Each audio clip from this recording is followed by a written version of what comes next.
Island Television, Channel 6 from Victoria.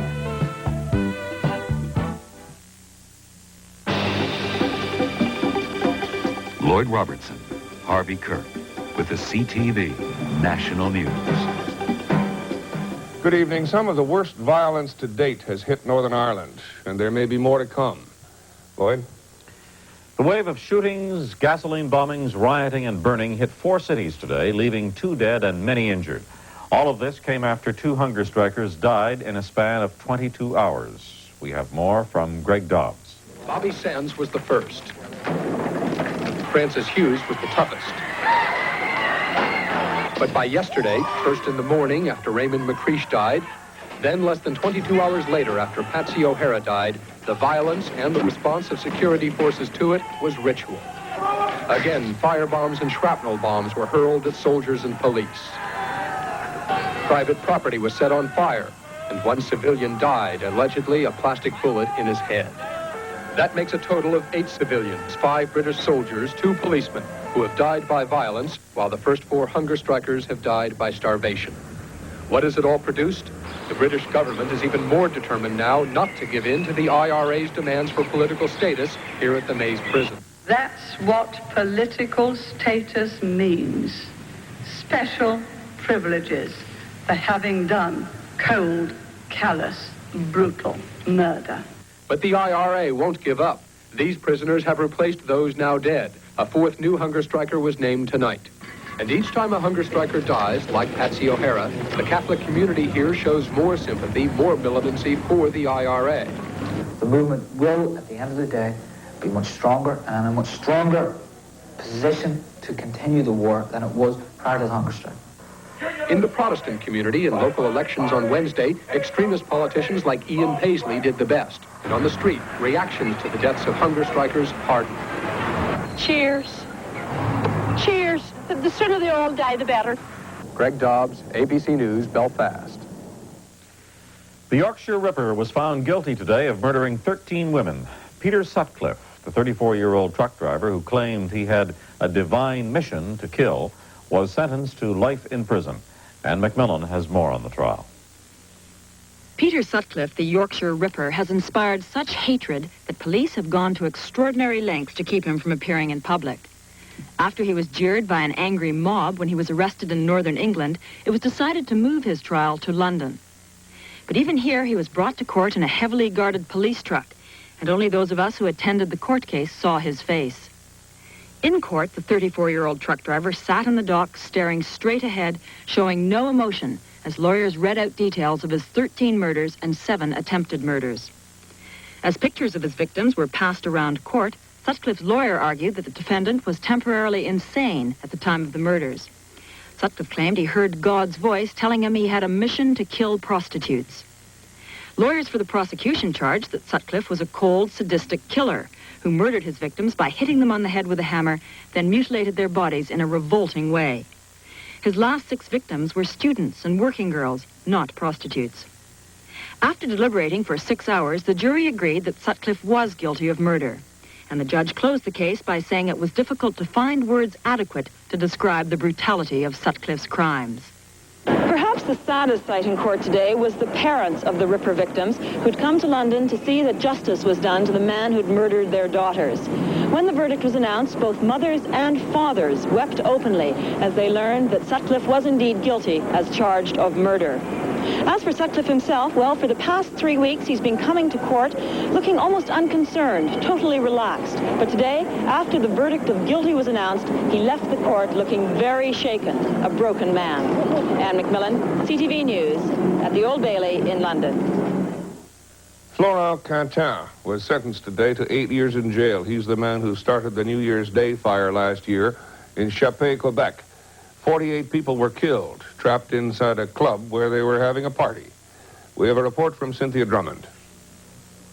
With a joking flick of his cigarette lighter, Florent Quentin ignited dry spruce bough decorations in the hall where over 350 people were celebrating the new year. Within minutes, the hall had burned to the ground. 41 people died in the fire and 7 died later in hospital.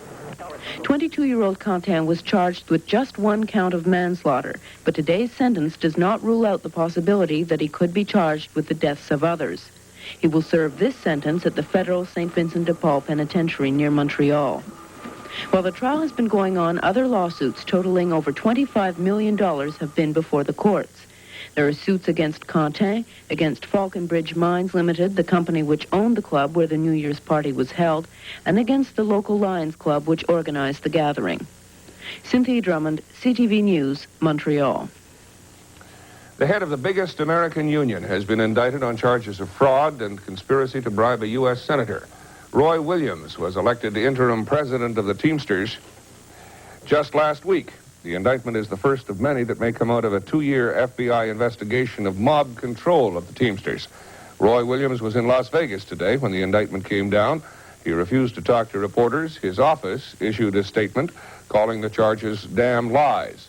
The union says the charges will not affect Williams' election as the permanent president of the Teamsters. Oil pricing talks between Alberta's Merv Leach and Federal Energy Minister Mark Lalonde will resume in Banff on June 10th. They will try again to iron out an energy pricing policy between Alberta and Ottawa. The two governments have been without an agreement for over a year. More encouraging news from the drilling rigs off the East Coast. Mobil Oil today reported finding natural gas flows off Sable Island that government experts say are extremely promising. A report from Robert Hurst. The latest discovery of natural gas has come from this well. It's located just off the tip of Sable Island. They began drilling here last summer, and now they are reporting substantial finds of natural gas. This is now the second well here that is tapped into a reservoir below Sable Island. The earlier discovery well is 2 miles away. It is still too early, however, to determine if the natural gas pool beneath Sable Island is big enough to make it a commercial find. The consortium of companies working here is led by Mobil Oil, and more wells will be drilled this summer. Comparing this field to Hibernia, first, the Hibernia field is an oil discovery, whereas Sable is natural gas. And the Hibernia field is much further along in the discovery process. But the two fields taken together, Hibernia off Newfoundland and Sable off Nova Scotia, with the encouraging results so far, is making the East Coast the hottest energy play in the country. Robert Hurst, CTV News, Halifax. The Supreme Court decision on whether the federal government's constitutional package is legal is now just 2 or 3 weeks away. And some people in Ottawa are getting nervous. Liberal planners worry that they may have trapped themselves and are now considering ways of modifying the proposal after it gets back from the Supreme Court. Such a move could spark a parliamentary battle. Peter Lloyd reports. The country's top justices are debating the legality of the Trudeau package among themselves after taking representations in court from both sides. No one, of course, has any real indication of how they'll rule. But one thing that has a lot of people here nervous is the possibility of a judgment finding that even a small part of the package is illegal. Prime Minister Trudeau got a deal last month from the other parties to move the resolution through Parliament, send it to the Supreme Court, and then if it's legal, pass it with no amendments. That condition of no amendments could be the catch, even though it's something that Trudeau himself insisted on. In effect, it might mean that the whole package could founder, because the court finds even a small section unconstitutional.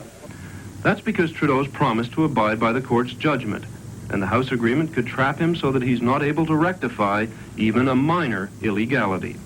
In the Prime Minister's office, there's been some contingency planning, but sources say the result really is that the trap could be avoided only with opposition cooperation. In other words, an agreement to modify the existing three-party deal. Joe Clark's stand so far indicates that might not be possible. His strongest statement came April 12th. If the court finds that there is something illegal, said Clark, he, Trudeau, has got to take it back. He can't amend it either, so the whole thing starts again. Despite the tough talk of going back to square one, it might turn out that no one's willing to scuttle the entire package over a minor illegality. Nonetheless, the Tories and 8 of the provinces have been pushing for more talks and much more time on the Constitution. If they stuck to that hard line, it could turn out that Trudeau's been trapped by his own insistence on no last-minute amendments.